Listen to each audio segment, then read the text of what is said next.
বন্ধুরা আমরা উপস্থিত হয়েছিলাম বগুড়াতে রামশহর নামক একটি গ্রামে, যেখানে একটি বিশাল একটি আয়োজন চলছে মহাপবিত্র ওরস শরীফের ডক্টর মোহাম্মদ কহরুল্লাহ হুজুরের ওসিলাই।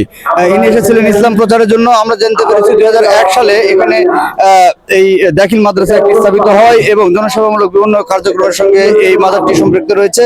এবং আরো উল্লেখ্য বিষয়, ডক্টর কহরুল্লাহ হুজুর ইনি আধ্যাত্মিক মহাসাধক হযরত ওয়াজেদ আলী রহমতুল্লাহ অনুসারী ছিলেন এবং তিনি সেখানকার 13তম খলিফা হিসেবে নিযুক্ত হন এবং আমাদের এই বগুড়াতে এসে তিনি ধর্ম প্রচারের কাজে নিজেকে নিয়োজিত করেন।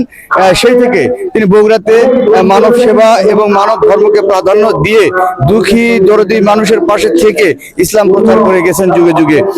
তিনারই আধ্যাত্মিক স্মরণে এখানে একটি বিশাল ওরস শরীফ প্রতি বছর ন্যায় অনুষ্ঠিত হয়। আমরা সেই ওরস শরীফের তথ্যগুলো আপনাদের দেখাচ্ছিলাম এবং এখানকার সবচেয়ে আরেকটি আশ্চর্যের বিষয় বগুড়ার আলুঘাটি। এই দরবারের একটি বিশেষত্ব হচ্ছে যে বগুড়ার আলুঘাটি সেটি এই ওরস শরীফে অতিথিদের অর্থাৎ ভক্তবৃন্দুদের বা দর্শনার্থীদের সেবার জন্য এই আলুঘাটি দিয়ে আপ্যায়ন করা হয়। প্রিয় বন্ধুরা, আপনারা সঙ্গে থাকুন এবং আরো বিস্তারিত তথ্য বা ঐতিহাসিক তথ্যগুলো দেখতে। এছাড়াও আমি আজকের পর্বে এখানে বিদায় নিচ্ছি। ততক্ষণ সবাই ভালো থাকবেন, সুস্থ থাকবেন এই কামনায় আজকের পর্বে এখানে বিদায় নিচ্ছি। আল্লাহ হাফেজ।